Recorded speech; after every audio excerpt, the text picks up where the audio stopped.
उनके अधिकारों मिले, इसके लिए लड़ाई लड़ी, चाहे वो सरकारी तंत्र हो और चाहे राजनीतिक पार्टियां। रोहन ओझा जी जो कि इस मकसद से उतरे हैं कि आप लोग अगर सहयोग देते हैं तो आपके अधिकारों की लड़ाई ये बहुत दूर तक जाएगी।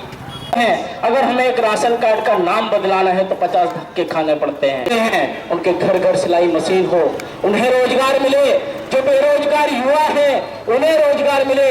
मजबूर नहीं है कि वो रोटी कपड़ा और मकान जैसी भीख को मांगे। जो हमारी पार्टियां कहती हैं कि हम रोटी कपड़ा और मकान देंगे, लेकिन नहीं, हमारे देश के नौजवानों को रोटी कपड़ा मकान नहीं, रोजगार का अवसर चाहिए। तुम अपनी बादशाही अपने पास रखो, हमें गुमराह किया जाता है वोट के वक्त।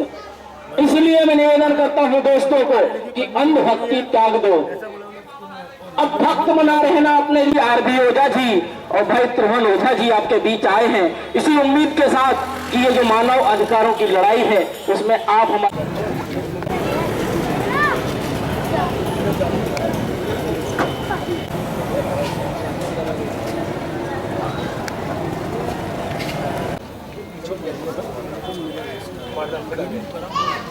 नमस्कार साहब जी। नमस्कार। बापू नगर विधानसभा में त्रिभुवन साहब जो उम्मीदवारी कर रहे हैं, आपका इसके पीछे नागरिकों के लिए क्या मंतव्य है? मानवाधिकार नेशनल पार्टी की तरफ से त्रिभुवन भाई ओझा को इसलिए चुनाव मैदान में उतारा गया है क्योंकि आज 70 सालों में सरकार किसी की भी आई हो, अधिकारों का हनन होना बंद नहीं हुआ है।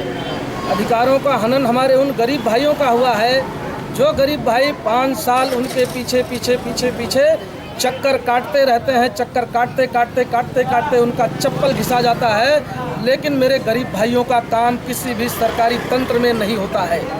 इसीलिए मानवाधिकार नेशनल पार्टी का जन्म करके त्रिभुवन भाई ओझा को 49 बापू नगर विधानसभा से उम्मीदवार के रूप में उतारा गया है। त्रिभुवन भाई ओझा का यह मकसद है कि हमारी हर बहनों को मैं रोजगार दूंगा। रोजगार देने के लिए ही इन्होंने पहले से ही संकल्प करके रखा कि मेरा निशान सिलाई मशीन होना चाहिए। सिलाई मशीन निशान लेकर के इनका एक पहला उद्देश्य ये है कि हर घर घर हमारी बहनों को, माताओं को सिलाई मशीन दे करके मैं उन्हें रोजगार लक्ष्य से जोड़ूं, उन्हें रोजगार दूं, उन्हें रोजगार मैं करूं। जो 70 साल ये किया है कि हमारी माताओं बहनों को अपने तंत्र के, सरकारी तंत्र में चक्कर कटा कटा कर थका डाला है। कहीं जीएसटी को लेकर के, कहीं नोटबंदी को लेकर के हनन हमारी बहनों का, हमारे भाइयों का, सभी का किया है। हमारे क्षेत्र को लूटा है लोगों ने। यहाँ तक कि क्षेत्र में हमारे क्षेत्र के लिए कोई योजनाएं आई है तो वो योजनाएं उनके सारे सगे संबंधियों में बांट दिया है। हमारे क्षेत्र के लोगों को उन योजनाओं का लाभ नहीं मिला है। आज हमारे क्षेत्र के लोग 10 घंटे 12 घंटे मेहनत करते हैं और मेहनत कर करके वो 500 रुपया की 300 रुपया पूरे दिन कमाते हैं। आज हमारी सरकार ने उनके ऊपर 28% जीएसटी ठोक दिया है। आज हमारा कोई भी भाई 100 रुपये कमा करके आता है तो वो 28 रुपया जीएसटी भरे। ये हमारे देश की सरकार है यहाँ की। मेरे भाइयों, इस बार होश में आ जाओ, सुधर जाओ।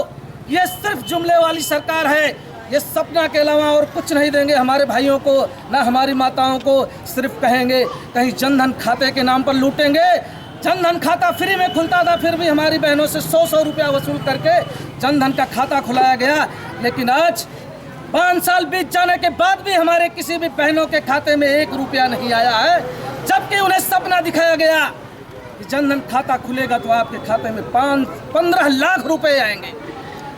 लेकिन हमारी बहनों की किसी भी आज क्षेत्र में किसी भी क्षेत्र में मैं जा रहा हूँ, कहीं गटर भराई है, कहीं रोड नहीं है, कहीं रास्ता नहीं है, और उन बहनों से मुलाकात करने के लिए नेताओं के पास समय नहीं है। इस क्षेत्र का जो धारासभ्य है उसे कोई पहचानता तक नहीं है कि इस क्षेत्र का धारासभ्य कौन है। आज हमारी बहनें किसके पास जाएं अपने अधिकार मांगने के लिए? बस हमारी बहनों को उनका अधिकार मिले, उनका हक मिले, उनका आत्मसम्मान मिले, इसलिए मानवाधिकार नेशनल पार्टी का गठन किया गया है। मानवाधिकार नेशनल पार्टी का गठन करने के बावजूद भी त्रिभुवन भाई ओझा के काफ़ी उच्च विचार रहे हैं।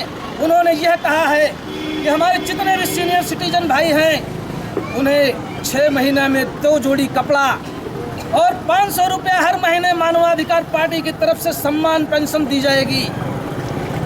किसी भी गरीब भाई की कन्या की शादी, उनकी लड़की की शादी है तो उनको हमारी पार्टी की तरफ से 51,000 रुपया कन्यादान के रूप में त्रिभुवन भाई ओझा की तरफ से, पार्टी की तरफ से दिया जाएगा। कोई भी विद्यार्थी हमारा पढ़ने के लिए जा रहा है, उसके पास पढ़ने की कैपेसिटी नहीं है, उसके घर वाले सक्षम नहीं हैं, तो 200 रुपया हर महीने हमारी पार्टी की तरफ से उस विद्यार्थी को दिया जाएगा कि वह विद्यार्थी आसानी से पढ़ सके, सभ्य बन सके, एजुकेटेड बन सके, शिक्षित बन सके।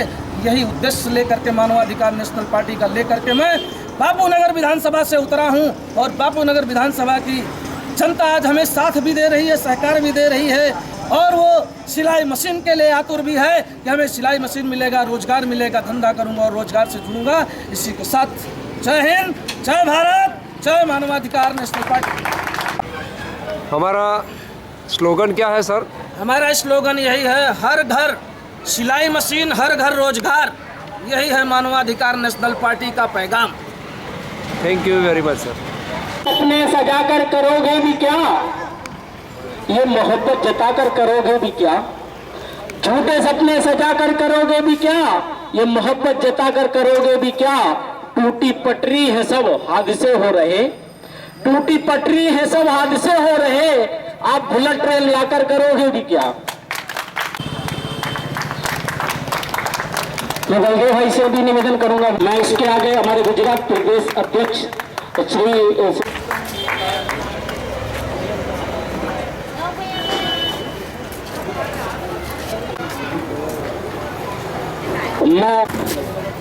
धन्यवाद। शिवमोहन जी आप भी स्वागत करें, तो स्वागत करें। इसके बाद मैं आरबी ओझा जी से कहना चाहूंगा कि हमारे कार्यकर्ता, मैं महबूब भाई से निवेदन करूंगा वो भी आए, और आरबी